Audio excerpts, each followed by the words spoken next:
Welcome to Impact Oversell. Here is your host, Shuffcut, aka Shuff. Welcome Impact Wrestling fans. This is episode 3 of Impact Oversell. Thank you so much for downloading and tuning in.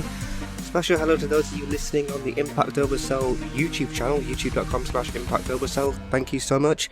Please do give the channel a subscribe, it would be greatly appreciated. We're also available as a podcast on Spotify, TuneIn, Deezer, Stitcher, Pocket Cast, and as soon as the show is approved on Apple Podcasts and Google Podcasts, we will be there as well. Please do follow the show at Impact Oversell on Facebook and Twitter. That's how you can also get in contact with me, as well as emailing feedback at impactoversell.com. I don't want to turn into the Good Brothers, plugging things like they do every week on their entrance. Good Brothers auditioning for QVC, which is a shopping channel here in the UK. I do find it hilarious. Good Brothers are just strolling down. Hold up, we've got this match coming up. Let's plug all our merchandise though. Kind of funny, kind of cool. It is what it is. Right, let's get into the review of the Go Home show for Bound for Glory, which is this Saturday. This Saturday! Yes, I'm excited. So the show starts off with we've got Heath, Cousin Jake, Hernandez, Alicia and Rhino in a 5-way match where whoever is pinned first or submitted first will enter the Call Your Shot Gauntlet in the number 1 position. Really funny start to this matchup where nobody was taking Alicia seriously. Swap out Alicia for Jordan Grace, I think it'd be a whole different story. So Hernandez basically in the end seated Alicia on the top turnbuckle, patted her on the head like she's a small child. Alicia at one point did dive to the outside. So yeah, this whole dynamic with Alicia sort of reminded me of the earlier days of Impact when there wasn't actually any physical altercations like there are now in Impact Wrestling between the male and female wrestlers like Eric Young and ODD. And then we go to the complete opposite where we've got Tessa Blanchard going against Brian Cage, where some people, at least in that, have stretched too far. It's a bit too unbelievable. And in this sort of matchup, they're emphasising that Alicia isn't backing down, but no one else in the ring is taking it seriously, so Hernandez is seated on top turnbuckle. At one point, Alicia slapped Hernandez, and then Rhino ended up inadvertently goring Alicia instead of Hernandez. This allowed for a roll-up schoolboy pin by Hernandez onto Rhino. So Rhino is entering the gauntlet at number 1 this Saturday. He's got a lot of work to do. And as we're reminded, if Rhino or Heath don't win the gauntlet, not only does Heath not get his contract, Rhino is out of Impact Wrestling as well. It's going to be very intriguing to see how that match works out. And we still don't know all of the participants in the gauntlet match, so will there be a few surprise entries? Will Shark Boy make an appearance? Come on, Shark Boy. Hashtag Shark Boy for Impact. So yeah, just a quick round about 5-minute matchup to kick off the show. We get a run through of the card. Interesting stat as well when they're talking about the Bound for Glory match. It said Rich Swann, I think he said it's his first match in 10 months. Or he's only had 1 match in the last 10 months. Wow, how time flies. We then head into a bit of a theme with the show with the first video package of the night. So it's Moose and Ishii 3 recapping everything they've done.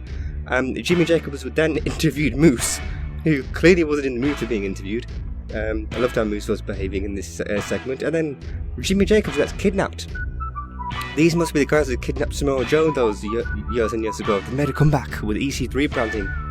We cut to Johnny Bravo simply losing it in the back because nothing is ready for his wedding rehearsal. He hasn't even got an altar. And we find out that Caleb with a K is a photographer. It might be a bit of a problem with all the photos being taken of Tenille Dashwood, maybe not the bride and groom. Bride? Rosemary as a bride. Still sounds funny to me. That wedding will take place obviously after Bound for Glory. I'm actually looking forward to seeing how all of it turns out. And Taya apologised for Johnny Bravo's behaviour. Wow, character development.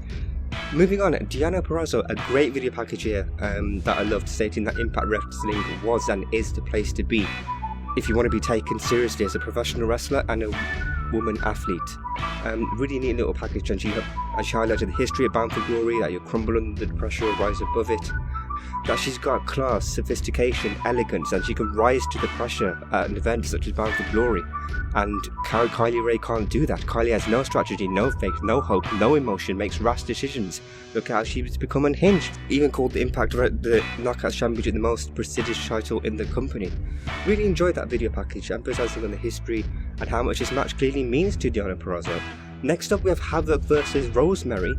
Havoc attempted a pinfall quite early on, and wasn't happy she didn't get the 3 count. Like, whoa, calm down a bit there, Havoc. It's just, the match is pretty much just getting started. But then again, with the knockouts matches and some of the other matches, there is just generally quite a lot of screaming going on anyway. I don't know if that's because of the lack of crowd that we're noticing it more. It just sort of is what it is. In the end, Rosemary hit a spear twice to get the win. So another quick match, no longer than 5 minutes. So we're then back to another video package, this setting up the tag team title match for Bound for Glory. Now I think these video packages probably will be replayed again at Bound for Glory before the actual matches take place. This was then followed by another video package by Kylie Ray.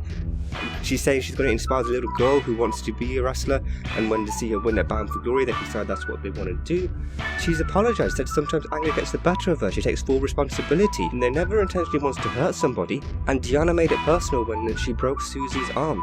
And Deonna might feel like it's revenge when she takes the Knockouts title from her at Bound for Glory, but it's not. Interesting. So, that's just business for Kylie? Even though she's made it personal? Maybe I'm reading too much into it, but this rivalry is nicely building up. We then get a kidnapping update. Jimmy Jacobs is taken to a shipping and receiving office. Jimmy Jacobs is kidnapped so he can interview EC3. Great segment here with EC3. Actually explaining what his narrative is. It's about control, freedom, purpose, but his narrative's changed just a little bit. With Moose, who's been waiting to fight, and EC3 looking like he's taking a proper beating with his black eye as well. The long and short of it is that he's finally saw the Moose that he needs to be, that he can be, not the false idol that he is. I loved how this was just given the time to emphasise what EC3 was stating. He ends the segment with basically congratulating Moose that he's becoming on who he's supposed to be, but he has been warned. Up next, Sami Callihan against Eddie Edwards. I kind of finding amusing when it's highlighted that how sadistic Sami Callihan was for putting the phone footage online of him and Ken Shamrock beating Eddie Edwards. It was broadcast on Worldwide TV anyway, but hey-ho. There was a Blue Thunder Bomb from Eddie Edwards during the match, which Sami Callihan kicked out of. He also kicked out the Tiger Driver. And we now know Sami Callihan has an iPhone. His phone was there without a case. And fitting in with the Sami Callihan character, Eddie Edwards went for a Boston Knee Party. Sami Callihan basically tells him to put the brakes on, taps his phone screen, the lights flicker, ICU graphic, Ken Shamrock is on the apron. That's enough to distract Eddie Edwards for Ken Shamrock to get a schoolboy in a roll-up pin. Now I love the fact that immediately afterwards Eddie Edwards didn't care. He's like, no, it's not going down like that. He goes straight back onto Sami Callihan and start beating him, which I loved. But then obviously it's too much with the numbers game, 2-on-1, in a match that was just under 10 minutes. Sami Callihan clearly has a smart light app on his phone or something. Intriguing to know which one it would be. We then get a video package with the X Division Championship match at Bound for Glory, the 6-way. And next up we get the matchup where it's Chris Bay, Rohit Raju and Jordan Grace taking on TJ Perkins, Trey Miguel and Willie Mack. Now Rohit Raju, it sort of hit me during this matchup. He's reminding me of how Jeff Jarrett used to be in the early days of the company, where he was a cowardly heel and he just like run out of the ring and not getting involved with his opponents. Again, Jordan Grace, who I said before, puts the knockout into the knockouts division. If you put her in the opening match, as I said, instead of Alicia, there'll be no fooling around from Hernandez. Jordan Grace will be in there just to kick butt and get on with it, and she wouldn't be treated in the way Alicia was. Loved it when Jordan Grace hit Willie Mack with a spinebuster. A bit of confusion from Rohit, who was the legal man at some points in the match. Chris Boy was the legal man when Rohit Raju attempted to get the pinfall. In the end, Rohit Raju tagged himself in the match and he wanted to get the pin on Trey. Chris Boy at this point had enough of Rohit Raju, catches Rohit with a cutter. This gives enough time for Trey to land a kick square to the face of Chris Bay and then cover the X Division champion Rohit Raju for the win and his team. We then get a video package for the main event at Bound for Glory. Immediately leads to a sit-down interview with Gia Miller. Now, I love this thing about Eric Young. He's this world-class maniac, but the way he came across in this interview, you can believe what he's saying. Like with EC3 in the segment earlier with Jimmy Jacobs, you believe what Eric Young is saying, and you can believe that in his mindset, that he's justified in what he's doing with his actions, that none of this is his fault. He said he was going to become world champion anyway, and Rich and Scott have learned the hard way not to get involved in his business. The interview doesn't get very far when Rich Swann comes out of nowhere and Eric Young and Rich Swann start brawling outside of Skyway Studios, and we get a similar ending to when the Good Brothers were brawling with Madman Fulton and Ace Austin. Eric Young's back goes into the camera and the camera feed cuts out. I'm guessing all the feeds cut out because there were clearly two cameras filming this segment. They didn't cut to the other camera. I know, I'm overthinking it. So yeah, that was the final build-up for their matchup. We then get a video package for the tag team title match, the 4-way match at Bound for Glory, ahead of the main event, the North versus the Good Brothers. The referee realised he wasn't going to regain control of the matchup, and it was ruled a no contest. It was quite a back and forth matchup. I did like it when they sort of continued the Gallows and Luke Gallows and Madman Fulton match from last week. Gallows basically clotheslined Fulton all the way outside of the ring, but the main part was post matchup, I would say. They're all brawling. The Good Brothers are stating to the Motor City Machine Guns that they're square, so they helped them out after Madman Fulton and Ace Austin came down. Luke Gallows dupes Alex Shelley into shaking his hand, gets hit with a gun stun, then Chris Sabin gets hit with a magic killer from Doc Gallows, and the teams are all bickering and arguing with each other ahead of Bound for Glory. I found it intriguing that the tag team title matchup sort of got the main event treatment, not the interview segment with Eric Young and Rich Swann, although I guess they didn't want to end the episode exactly the same with a camera cutout like they did with Madman Fulton and Ace Austin brawling against the Good Brothers. So that was the go-home show. I'm very happy on video packages heading to Bound for Glory.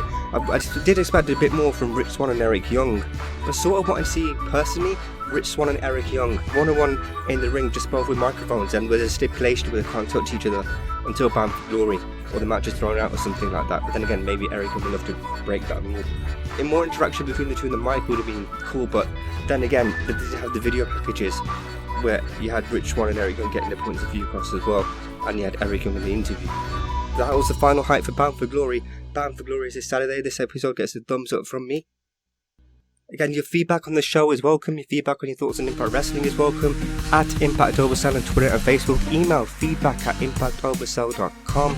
Love to know your thoughts. If you're on YouTube, please do subscribe to the channel.